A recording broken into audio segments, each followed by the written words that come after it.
Hello friends, here we will see Fringe of Leaves written by Patrick White.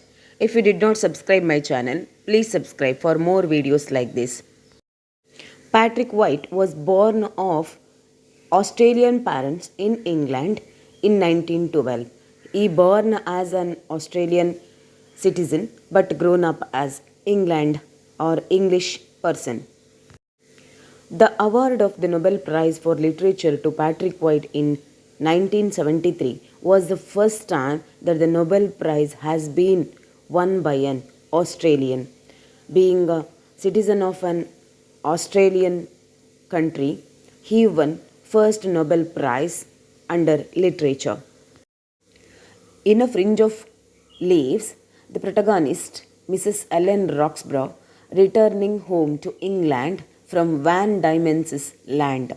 The Bristol maid is shipwrecked on the Queensland coast, and Mrs. Roxburgh is attacked and taken by a tribe of Australian Aboriginals. Along with the rest of the passengers and crew, Ellen is stripped and enslaved by Aboriginals.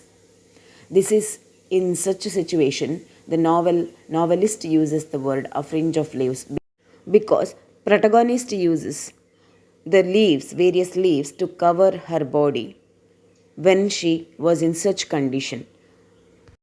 She is eventually rescued by a convict, Jack Chance, set in Australia in 1840s. A Fringe of Leaves combines dramatic action with moral vision. A Fringe of Leaves depicts Ellen's journey through life and her self-realization through suffering in endurance.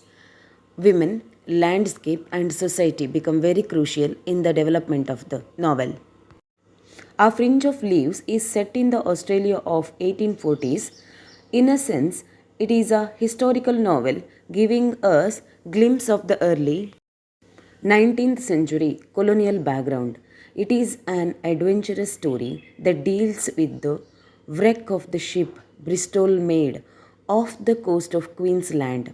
The novel captures Aboriginal tribal people and the bush country landscape of the Australia of 19th century.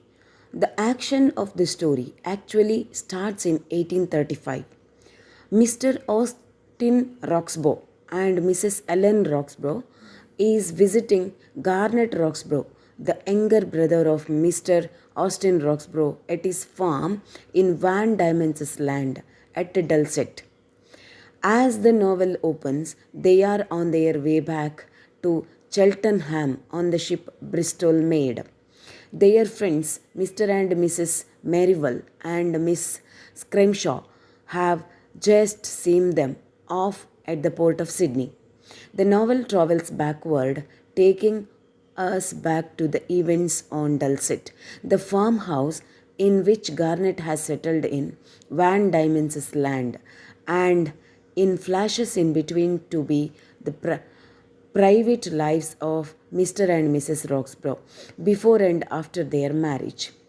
Ellen Gluyas was a farmer's daughter in a small village in Cornwall before Austin Roxburgh went there for a holiday as a paying guest and counted her and married her.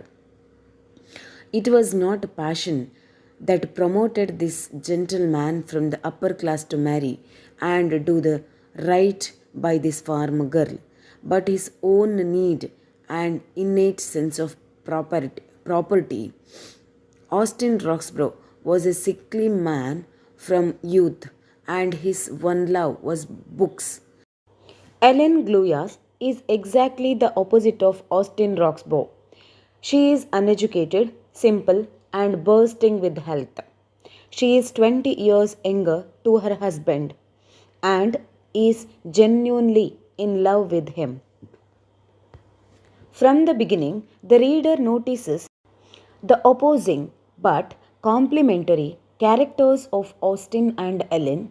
Their relationship in marriage is one of the best relationships described by a novelist.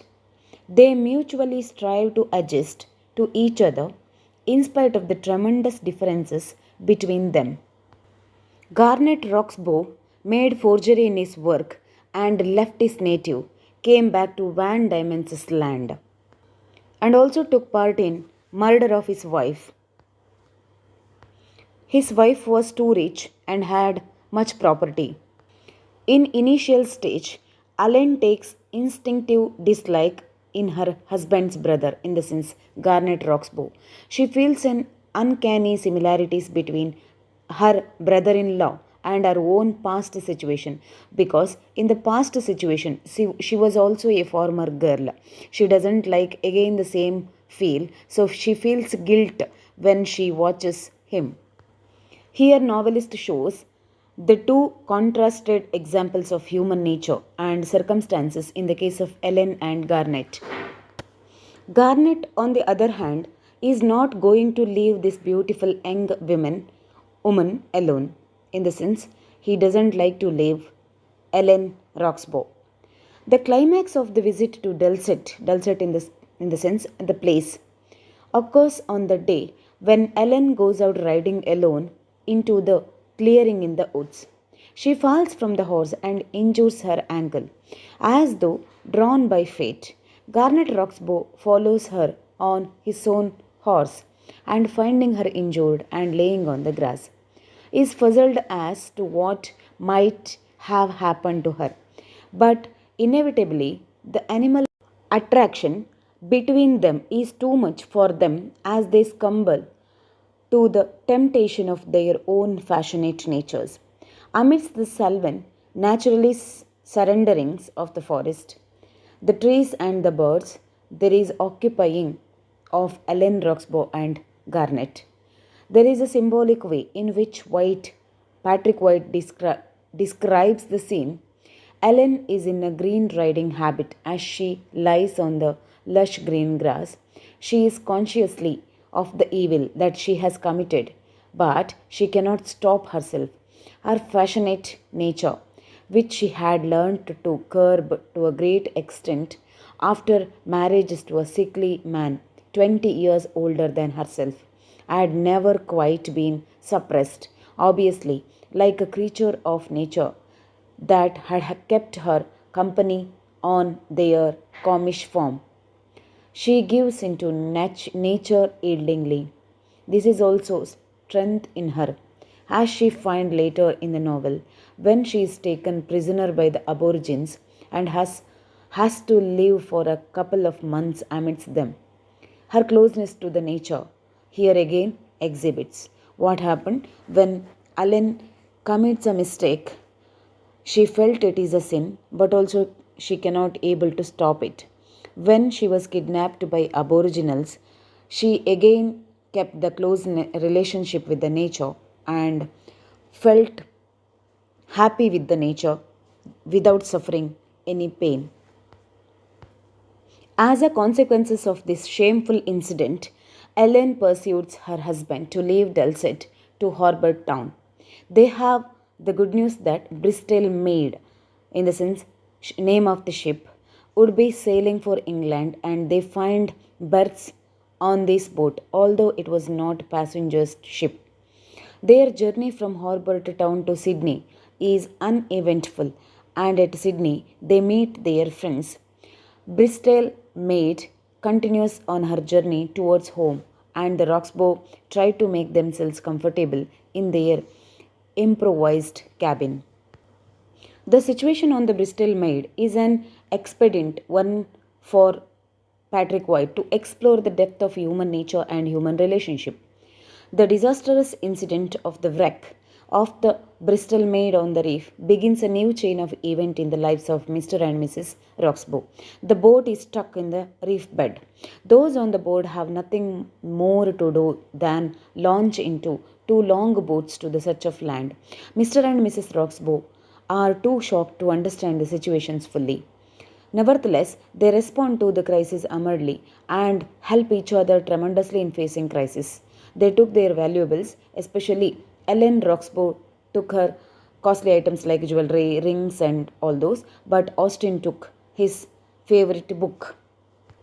The members scatter themselves around the island seeking some kind of renewal after the terrible confinement in the tiny boats. For the first time, Austin and Ellen are separated for a while.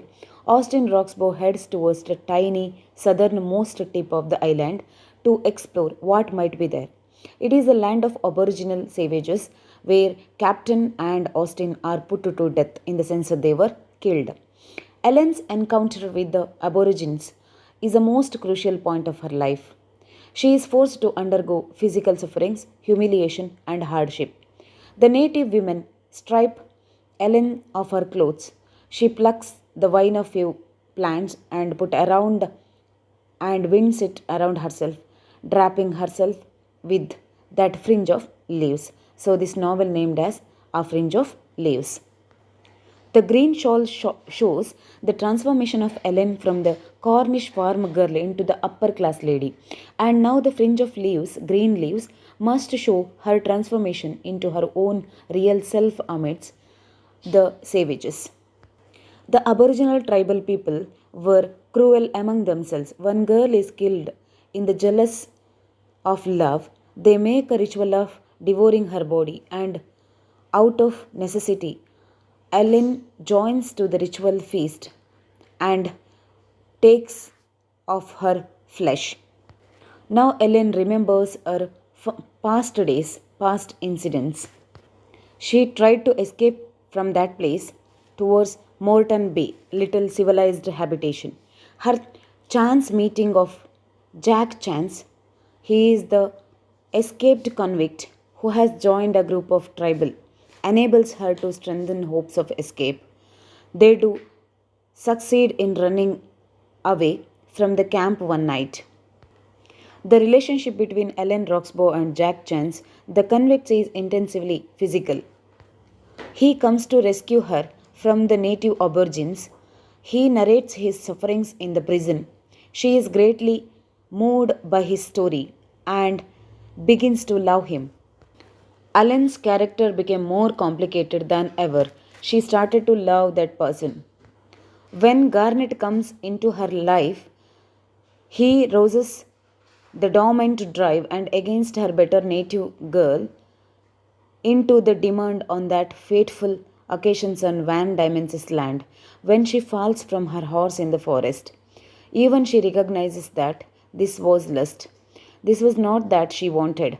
There is a finer, healthier nature in this Cornish farm girl that even her aristocratic mother in law and Austin, her husband, did not possess. During the last part of the novel, when her companionship with the convict is established, Ellen is free to express some of her dormant feelings of love and sexuality. They connect each other physically as well as spiritually. But even this phase of life must end for Ellen. Jack Chance and she plan to make their way towards Morton Bay. Jack Chance goes again back to his wildlife. Jack refuses to go back to civilization and leave Ellen to the Oaks farm. Ellen Roxbow is once again back amidst towards civilization. A Fringe of Leaves captures the deep moral vision that White brings to his consideration of the meaning of life. He is so preoccupied with the contemplation of inner nature in man. White establishes in the novel the similarities between organic nature and human nature, primitivism and civilization, history and contemporary. This is all about English summary of A Fringe of Leaves, written by Patrick White. If you like this explanation, let me know in the comment box. Also hit like button and subscribe my channel. Thank you one and all.